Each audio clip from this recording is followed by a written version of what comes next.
사사기 가운데 가장 많은 분량을 할애받아서 소개가 되고 있는 기드온의 활약상, 오늘 저희들이 7장에서 같이 보게 됩니다.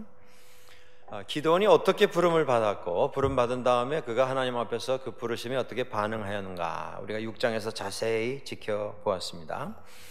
그가 하나님께서 부르셔가지고 바알 신전, 바알 앞에 제사 드리는 그 제단을 밤에 가서 다 부셔버리라 고 하는 말씀을 듣고 굉장히 두려워 떨었습니다. 무서워했습니다. 굉장히 부담스러워했습니다. 중요한 것은 무서워했고 두려워했고 부담스러워했으나 순종했다고 하는 것입니다. 그리고 나가서 사람들과 함께 그 바알 제단을 다 이제 제거를 합니다. 옆에 있던 그 목상까지도 찍어가지고 그것으로 제단을 태우는 장작으로 사용하는 이런 일을 행합니다. 그때 이제 사람들이 나와서 누가 이 바알 제단을 훼손을 했는가, 뭐 당장 잡아서 죽이자, 막 이렇게 흥분하는 그런 상황이 연출이 된 것을 우리가 6장에서 볼 수 있었습니다. 그때에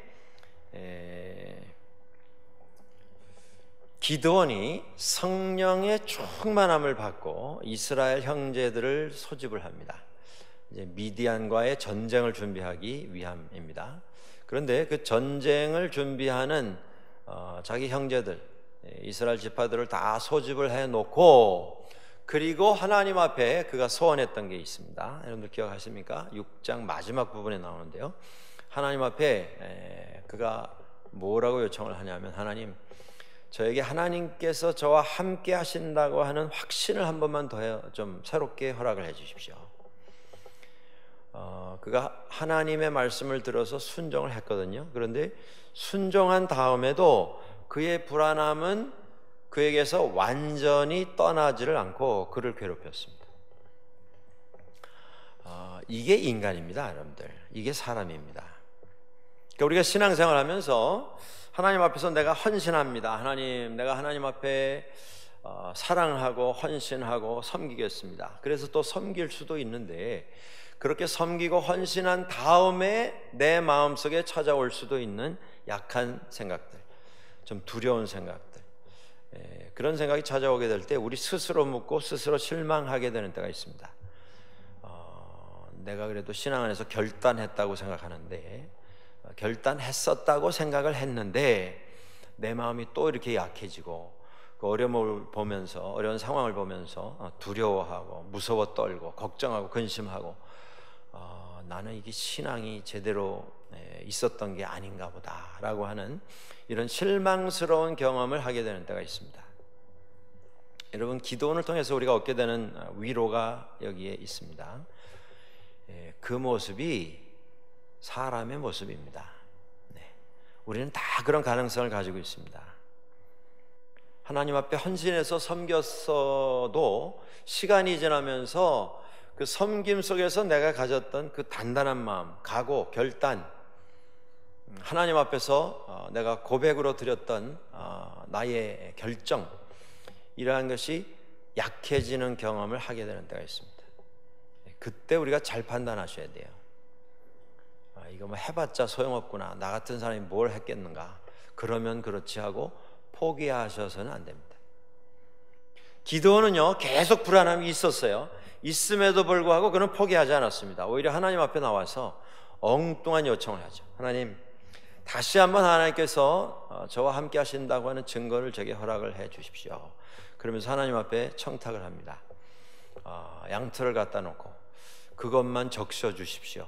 그 다음에는 또 양털만 마르게 하고 그 주변만 적셔 주십시오. 뭐 이상한 요청이 아닙니까? 어떻게 보면 아이들 무슨 소꿉장난하는 것 같아요. 하나님이 이렇게 보시면서 기도원을 보시면서 굉장히 좀 귀엽게 보시지 않았겠는가, 저는 그렇게 생각합니다. 무슨 뭐 천지개벽하는 무슨 그런 증거를 제게 보여주십시오, 그게 아니고요. 양털 갖다 놓고 하나님, 주변 땅은 다 마르게 하시고 양털에만 이슬이 내리게 해주십시오. 주변 땅에만 이슬이 내리고 양털만 마르게 해주십시오. 그러고서 하나님 앞에 요청을 합니다. 근데 그게 이제 불안함에서 나온 것이죠. 부족함에서 나온 것입니다. 그러나 하나님께서는 그 부족함을 탓하지 않으셨습니다. 그 부족함 때문에 그 부족함을 혼자 끌어안고 해결하겠다고 고민하고 걱정하고 근심하다가 도망가 버리는 그런 기도원이 아니고 자기의 그 약한 부분을 하나님 앞에 그냥 들고 나와서 솔직하게 쏟아놓는 기도원을 긍휼히 여기시고 그에게 확실하게 다시 한번 확인시켜 주시는 은혜를 허락을 해 주시는 것을 볼 수가 있습니다. 오늘 이제 그 전쟁, 그 확신을 가지고 그가 치르려고 하는 그 전쟁에 대한 이야기가 7장에 이어지게 되는데요. 7장에 보시면 많은 미디안 사람들이 쳐들어왔습니다. 쳐들어왔을 때에 하나님께서 기드온에게 이제 군사를 다 모으도록 이렇게 말씀을 하십니다. 하나님께서 허락을 해 주셨던 그 말씀을 듣고 기드온의 소집 통보를 듣고 모여온 사람들이 여러분 한번 계산을 해보시죠. 그날 모여온 총 인원이 몇 명이었습니까? 네? 32,000. 그렇죠? 예, 32,000입니다. 22,000이 돌아갔는데 몇 명이 남았어요? 10,000명이 남았으니까 좀 산수를 해보시자고요. 몇 명이 모인 겁니까? 32,000이 모였어요. 자, 전쟁에 있어서 제일 중요한 건 확실한 군사와 물자의 확보입니다. 강제 징집한 게 아니고요.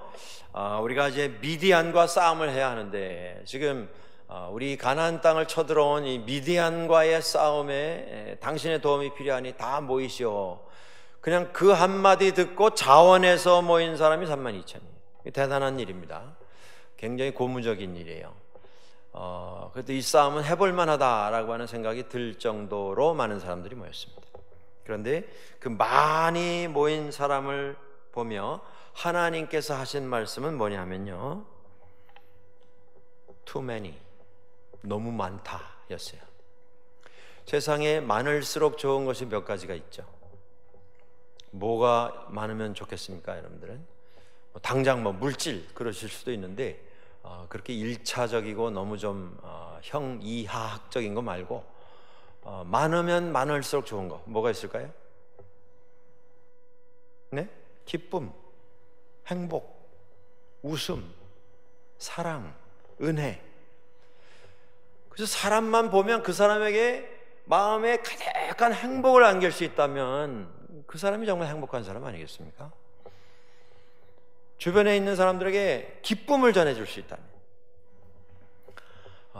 요새 이 밴쿠버 날씨가 좀 이상합니다. 제가 봐도 이상해요.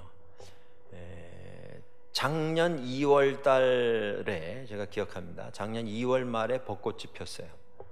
기억나십니까? 2월 한 세 번째, 네 번째 주부터 벚꽃이 피어가지고 3월 초에는 만개했습니다. 아주 온통 벚꽃 천지였어요. 근데 올해는 벚꽃 비읍자도 안 보입니다. 지금 3월 중순 돼 가는데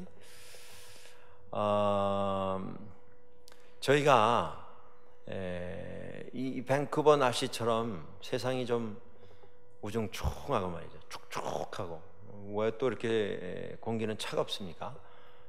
기침이 날라다 도로 들어오고 막 이런 상황인데 그런 것 같은 이 세상 형편, 그냥 우중충하고 뭔가 좀 우울하고 뭔가 좀 활력이 있으면 좋겠는데 뭔가가 우리 발목을 잡고 있는 듯한 이런 상황 속에서 나를 통해서 다른 사람들에게 삶의 소망과 의욕이 선물로 전달될 수 있다면, 나를 통해서 다른 사람들에게 삶의 기쁨과 재미가 정말 인생은 살만한 것이다, 하나님과 동행해서 살아가는 이 인생은 정말 하나님 주신 복이다, 은혜다 고백할 수 있는 그런 감동이 나를 통해서 전달될 수 있다면 그 삶을 사는 사람이야말로 정말 복받은 사람이 아니겠습니까? 많을수록 좋은 것이죠. 그런 것들은 전쟁에서 사람들이 첫 번째 생각하는 많을수록 좋은 게 뭐냐면 군사입니다. 군사. 무기가 안만 좋아도 사람이 없으면 아무 소용없어요. 두 번째가 무기입니다. 물자입니다. 그러니까 전쟁은 일단 많고 봐야 돼요. 그게 기준입니다. 그게 기본입니다. 그런데 하나님께서 32,000을 모아 놓았는데 하나님 보시더니 너무 많다. 너무 많다. 그래서 여기 보시면 조건을 하나 내세웁니다. 이제 너는 3절에 나오죠. 이제 너는 백성의 귀에 외쳐서 이르기를 누구든지 두려워 떠는 자는 길리앗산을 떠나 돌아가라. 오기는 왔는데 아직 마음에 갈등이 있는 사람들, 아직 좀 무서움이 있는 사람들, 두려움이 있는 사람들, 이거 전쟁하면 이거 자신이 없는데 이거 지면 어떡하나, 내가 혹시 상하면 어떻게 되겠나, 내가 혹시 목숨을 잃게 되면 어떻게 되겠나. 그 이제 싸움 시작하기 전부터 이미 진 사람이죠. 그런 사람들은 집으로 돌아가라. 아마 좀 눈치가 보였을 것입니다. 그렇죠? 거기까지 나왔는데, 그래도 남자인데 말이죠. 그런데도 10,000명이 돌아간 게 아니라 10,000명이 남고 22,000명이 돌아갔습니다. 하나님께서 아직도 너무 많다 그러시죠. 아직도 너무 많다. 4절에 그 말씀이 나옵니다. 아직도 많으니 물가로 내려가서 이제 실험을 해라, 시험해라. 물을 떠먹게 하고 그 물을 조심스럽게 손에 떠서 사방을 살피면서 물을 먹는 사람, 마시는 사람들, 그 사람들만 뽑았죠. 그랬더니 그게 몇 명이었습니까? 몇 명이 남았어요? 300명. 몇 명에서 몇 명이 남은 겁니까? 32,000명에서 300명 남았어요. 그러면 퍼센티지로 하면, 반올림하면 몇 프로가 남은 거예요? 1% 남은 거예요. 1%. 30,000명 잡아도 300명이면 100명에 한 사람, 99명 다 돌려보내고 1명 남은 거예요. 이 계산이 안 되지 않습니까? 너무 무리가 아니겠어요? 이렇게 되면 아무리 하나님이 도우신다 그러지만 그래도 30,000명, 32,000명 있을 때하고 300명 남았을 때하고 뭐 분위기에 있어서나 가능성에 있어서나 그들이 발휘할 수 있는 힘과 능력에 있어서나 비교가 되지 않지 않습니까?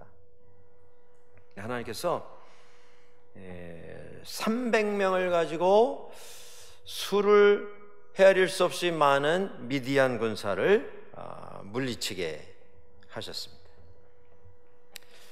때로 우리가 신앙생활하면서 이런 도전을 받을 때가 있습니다. 숫자도 얼마 되지 않냐, 뭐 물자도 모자라고, 능력 있는 사람도 많지 않은 것 같고, 그런데 또 우리에게 맡겨지는 일은 막중한 경우가 있습니다. 이 기도원의 상황 속에서 우리가 배울 게 하나 있습니다. 그게 뭐냐면 하나님께서는 숫자를 일부러 줄이셨습니다. 100명 가운데 1명만 남기셨어요. 무엇을 말씀하려고 이렇게 하시는 겁니까? 하나님 앞에 있어서 숫자는 아무 의미가 없다, 그 말씀입니다. 하나님이 미디안의 싸움에서 이스라엘을 구원하시는 것이지 30,000명 군사가 있어서 구원받는 게 아니다, 그 말씀을 돌려보낸 사람들을 통해서 하나님께서 우리에게 말씀을 해주시고 있으신 것입니다. 오늘도 그렇습니다. 하나님 앞에 숫자라고 하는 것은 의미가 없어요. 왜냐하면 하나님께서 하시기 때문에. 그래서 어떤 일을 이룰 때마다 우리가 기억해야 할 것은 그 일을 이루신 분이 하나님이시라고 하는 것을 깨닫고 하나님께만 영광을 돌리는 그 고백이 우리에게 필요합니다. 때로 어려운 일, 힘든 일, 대단히 큰 일을 해놓고 영광을 사람이 받으려고 하는 때가 있어요. 이건 내가 했다 말이죠. 교회 건축 잘 해놓고 이 건축 내가 했단 말이에요. 내가 희생해서 내가 지었다. 이렇게 되면 안 되는 거죠. 어떤 일이든 그 일을 이루시는 분은 하나님이십니다. 길을 준비를 하더라도 우리 잠언에 나오죠. 그 길을 인도해 가시는 분은 하나님이세요. 또 나옵니다. 계획은 사람이 세울지라도 그 계획을 이루시는 분은 하나님이세요. 영광을 받으실 분은 하나님이십니다. 인간이 아니고. 32,000명 가운데 300명만 남기신 하나님께서 우리에게 주시는 교훈이 이것입니다. 자, 그래서 300명이 남았습니다. 그리고 이제 드디어 싸움을 시작하는데요.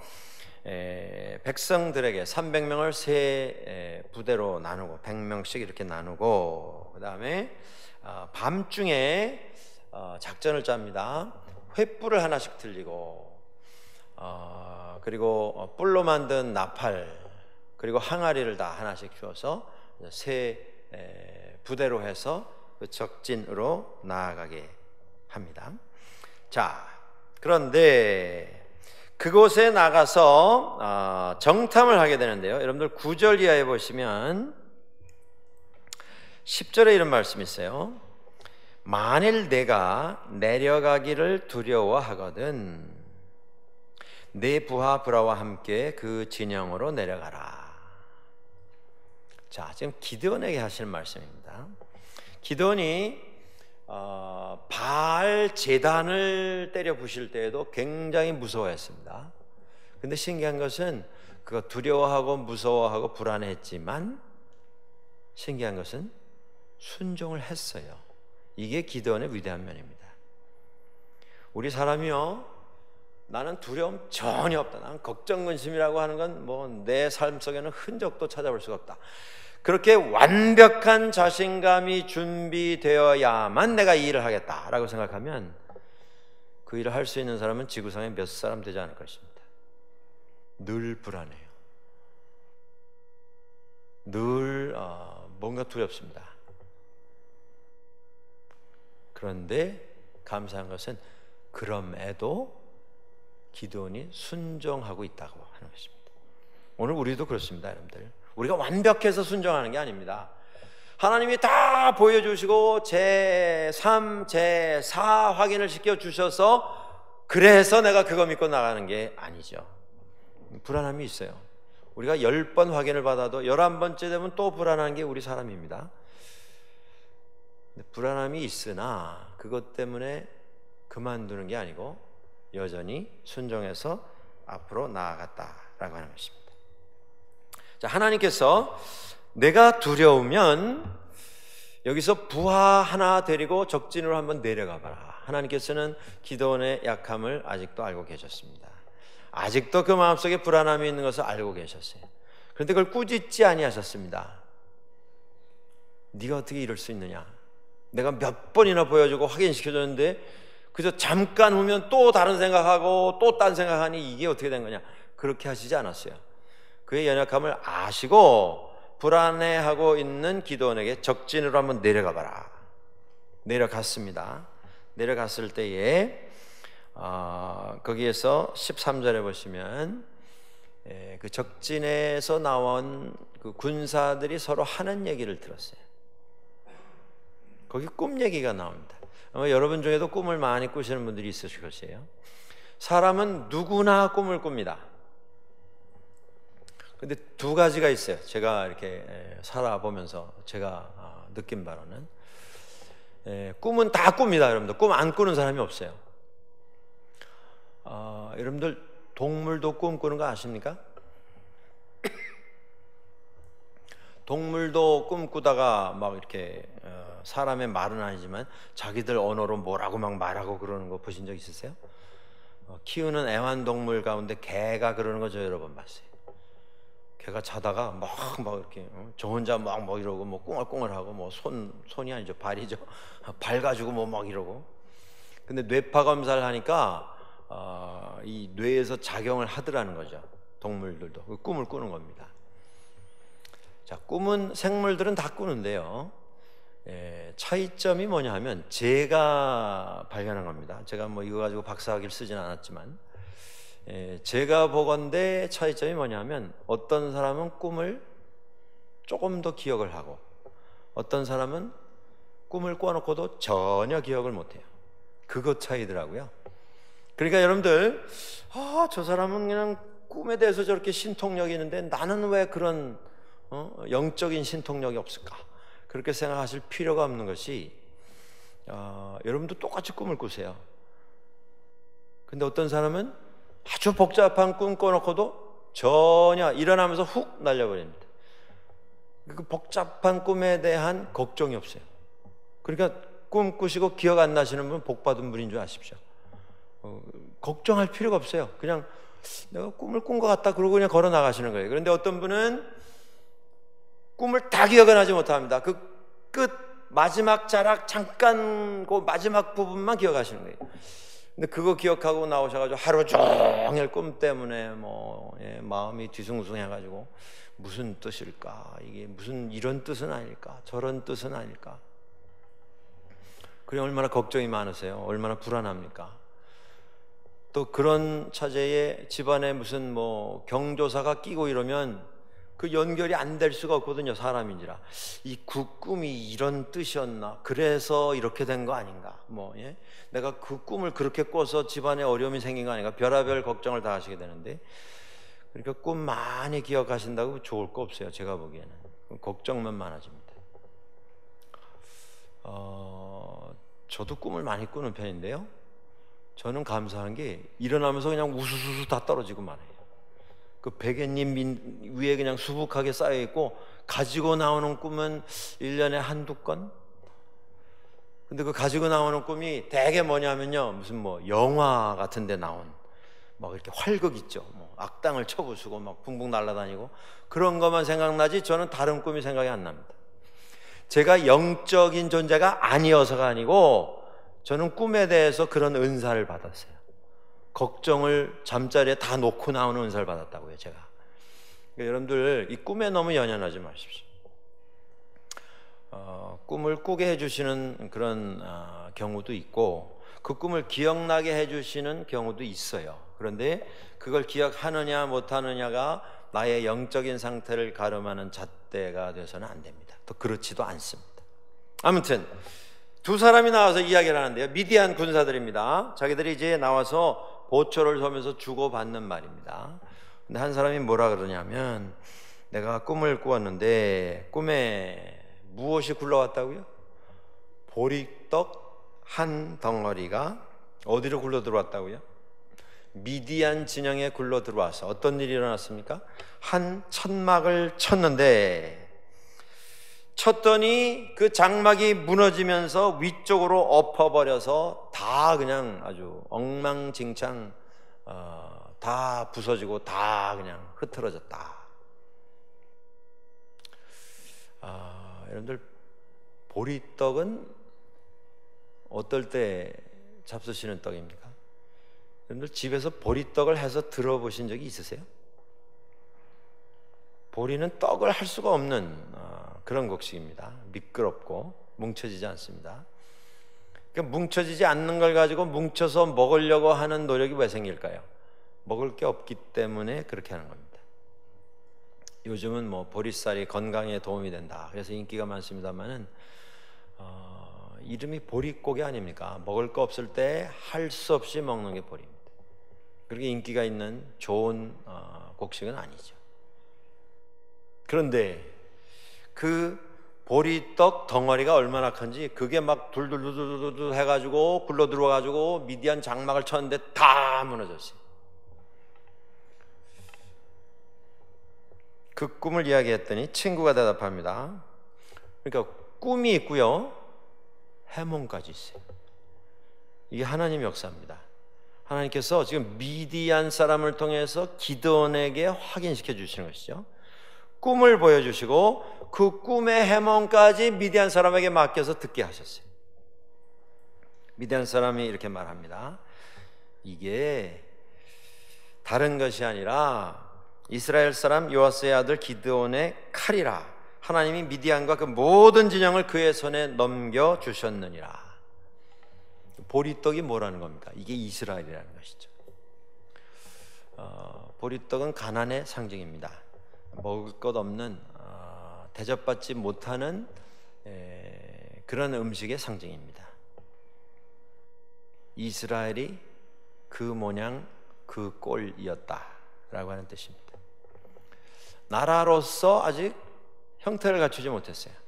사람은 많은데 뭐 전쟁에 능한 사람 별로 없습니다. 무기라고 하는 것이 뭐 별로 없습니다. 우르르 모였다가 겁나는 사람은 집에 가라 그랬더니 32,000명 가운데 20,000명이 다 가버렸어요. 22,000명이 다 빠져나가 버렸어요. 싸울 의지도 별로 없는 사람들입니다. 보리떡 같은 존재들이에요. 그런데 하나님께서 그들을 책임져 주셨습니다. 그들을 통해서 미디안을 다 흐트러 버리셨습니다.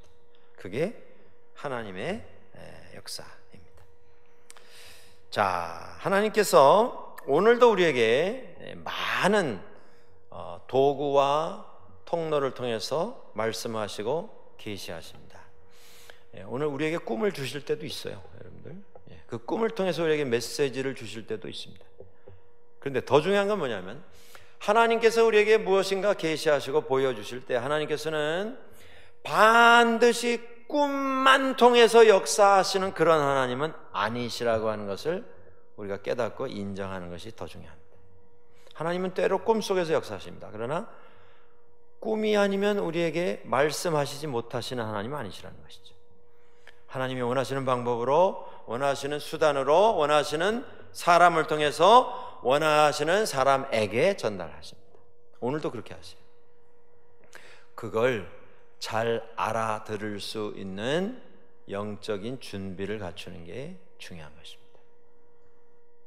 자, 드디어 작전이 시작됐습니다. 그래서 미디안 사람들을 이제 둘러싸고 밤중에 300명이. 근데 여기 미디안 사람들의 이야기를 여러분들 이제 읽어보시면 그들이 장막을 치고 지금 잠자리에 다 들었는데 그 수를 헤아릴 수가 없었고 낙타를 타고 거기 다 이제 들어왔는데 그 낙타의 수가 바다의 모래같이 많더라. 끝이 안 보이는 숫자의 사람들이 거기 모였어요. 그런데 항아리 보시면 이제 항아리 깨고 횃불을 들고 나팔을 불고 무슨 뭐 기가 막힌 무기가 아니고요. 대단히 원시적이고 초보적이고 어떻게 보면 전혀 무슨 전쟁 무기가 아닌 효력이 없을 것 같이 보이는 그런 것만 등장이 되었습니다. 그것도 300명이. 뭐 항아리를 한꺼번에 깬다 할지라도 300명이 깨는 항아리가 뭐 계속 깨는 것도 아니고 한번 쨍그랑하고 끝나는 건데 크면 얼마나 크겠습니까? 밤중에 횃불 300개, 글쎄요. 나팔을 부르는데 300명이 불어대는 나팔소리, 글쎄요. 그런데 하나님께는 숫자는 의미가 없었다. 그 말씀 우리가 기억해야 합니다. 하나님이 도우시고 하나님께서 책임져 주실 때 천지가 개벽하는, 땅이 뒤집어지는 역사가 일어났습니다. 그리고 그날 이스라엘은 역사에 없는 대승리를 거두게 됩니다. 자, 중요한 게 뭐냐면 여러분들이 300명 가운데 한 명이라고 한번 생각해 보십시오. 누군가 일어나서 항아리를 깨기를 시작해야 하는데 한번 생각을 해보세요. 32,000명 모였을 때 하고 300명 남았을 때 하고 그 분위기가 얼마나 썰렁했겠는지. 이거 괜히 일어나서 먼저 깼다가 저 미디안 사람들 뭐냐 하고 눈 뜨고 나오기 시작하면 뒷감당 어떻게 될 것인가, 그 다음에 내 운명이 어떻게 될 것인가, 별의별 생각 다 날 수 있습니다. 그런데 그 위기에 굴하지 않고 누군가가 먼저 일어나서 앞장을 서서 항아리를 깨기를 시작합니다. 이게 중요한 거예요. 항아리가 깨어졌을 때 기적이 시작이 되었습니다. 자, 기드온도 불안했어요. 300명을 준비해 놓고도 불안했어요. 그래서 하나님께서 한번 내려가라, 내가 확인시켜 주겠다 말씀하셨습니다. 그런 불안해하는 기드온을 따라온 사람들도 불안함이 완전히 가시지는 않았습니다. 그런데 그 상황에서 하나님 앞에서 하나님, 저렇게 수를 헤아릴 수 없이 많은 사람들이 최첨단의 무기를 준비해가지고 전쟁을 하겠다고 저렇게 쳐들어왔는데 이게 300명으로 암만 생각해도 전쟁이 될 것 같지 않습니다. 하라고 하셔서 지금 여기까지는 오긴 왔는데 이 보안이 이 항아리 깨고 그 다음에 횃불 들고 나팔 불었는데 저 벌떼 같은 사람들이 다 깨가지고 창칼 들고 화살 쏘면서 대들면 이거 뭘로 싸워야 합니까? 나팔로 때립니까? 무슨 횃불을 그냥 휘두르면서 싸워야 합니까? 이게 뒷감당이 안 될 것 같습니다. 별하별 불안한 생각이 다 있었을 것입니다. 그때 기드온과 그 300명의 용사들이 하나님, 이 싸움의 진행이 어떻게 될 건지 우리에게 보여주십시오. 확인시켜 주십시오. 한 번 더 확인시켜 주시면 저희들이 한번 해보겠습니다. 그러고 기다렸다면 그날 싸움은 참패로 끝나버릴 수밖에 없게 되었을 것입니다. 중요한 게 이겁니다. 우리도 똑같은 심정이 우리에게 있거든요. 불안함, 초조함. 하나님의 부르심을 알고 나섰는데 그 부르심 앞에 순종해서 나섰는데 나선 다음에도 불안합니다. 출발해서 여기까지 왔는데 여기까지 와서도 불안해요. 이거 암만 생각해도 너무 무리가 되는 것 같은데요, 무리하는 것 같은데요, 이거 좀 안 하고 좀 지나갈 수 있는 방법이 없을까요? 자꾸 이런 것만 찾게 됩니다. 이게 우리의 모습입니다. 기드온만 불안했던 게 아니고요, 우리도 불안합니다. 여러분, 우리의 문제가 어디에 있습니까? 기드온은요, 하나님, 제가 불안합니다. 아예 솔직하게 고백했어요. 그리고 하나님 앞에, 하나님 이걸 좀 보여주십시오. 그렇게 요구를 하고 요청을 했습니다. 그런데 우리가 여기서 깨달아야 할 것이 이것입니다. 기드온의 그 불안함, 하나님 앞에 고백했던 그의 한계, 문제가 분명히 있었습니다만은 하나님 앞에서 그는 순종해서 먼저 움직였습니다. 그리고 순종해서 먼저 움직인 다음에 하나님께서 아직도 불안하냐? 내가 너에게 다시 한번 확인시켜 주겠다. 부하를 데리고 미디안으로 내려가라. 미디안 군사들 가운데 한번 들어가 봐라. 내가 너에게 확인시켜 주겠다. 순종해서 거기까지 움직여서 나온 기드온에게 하나님께서 확실한 증거를 보여주셨습니다. 이 순서를 기억하십시오, 여러분들. 확실한 증거를 2번, 3번, 4번 보여주셨기 때문에 그거 믿고 움직인 게 아니고요, 불안했어요. 그런데 움직였어요. 그랬더니 하나님께서 순종해서 움직이는 기드온에게 확신을 보여주신 겁니다. 이게 순서입니다. 오늘 우리의 문제가 어디에 있습니까? 저희들은요, 하나님 앞에 하나님 이걸 확인시켜 주십시오. 하나님 확실히 우리가 믿고 행동할 수 있는 증거를 우리에게 보여주십시오. 그리고 마냥 기다립니다. 그런데 우리가 하나님 앞에 요청하고 기도하고 있는 그 증거가 보이지 아니하면 어떻게 합니까? 하염없이 기다려요. 차이가 여기에 있습니다. 기드온과 우리 현대의 신앙생활하는 우리들의 차이가 여기에 있습니다. 기드온은 불안했어요. 앞부분에 보시면, 6장에 보시면 막 벌벌 떨거든요. 내가 말이죠, 이 일을 어떻게 합니까? 전 못합니다. 저는 우리 집안에서도 제일 연약한 사람입니다. 별의별 핑계를 다 대요. 그러면서도 순종했습니다. 그때 하나님께서 양털을 보여주셨어요. 이슬을 통한 확증을 보여주셨어요. 전쟁에 사람들을 소집을 시켰습니다.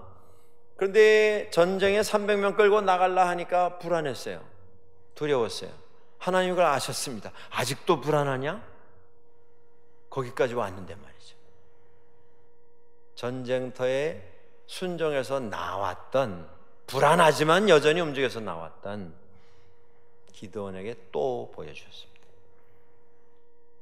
차이점을 기억하십시오. 우리는 계속 징조를 보여주십시오. 그걸 요구하면서 인질극을 벌입니다. 하나님 앞에서. 하나님, 이거 안 보여주시면 저는 안 움직입니다. 못 움직입니다. 저는. 그리고 하나님 앞에 이거 보여주시기만 하면 저는 산이라도 옮기겠습니다. 바다라도 제가 퍼오겠습니다. 못할 일이 없습니다. 우리에게 능력이 얼마나 많은지요. 우리가 얼마나 큰 가능성을 가지고 있는지요. 우리 교회가 가능성이 이렇게 많습니다. 보여주시기만 하면 하겠습니다. 결과가 뭡니까? 아직도 기다리고 있어요. 20대에 시작된 하나님 증거를 보여주시면 제가 평생을 들여서 헌신하겠습니다. 근데 아직도 기다리고 있어요. 징조를. 그게 아니라 불안합니다. 불완전합니다. 절대 완벽할 수 없습니다. 우리는. 그러나 그 불안함 속에서도 불완전함 속에서도 순종할 때에 하나님께서는 그 사람에게 확증을 보여주시고 그 사람을 통해서 하나님의 위대한 역사를 이루어 가십니다. 오늘 우리들의 삶이 이런 일들로 가득 채워질 수 있는 복된 삶이 될 수 있기를 주의 이름으로 간절히 축원합니다. 같이 한번 기도.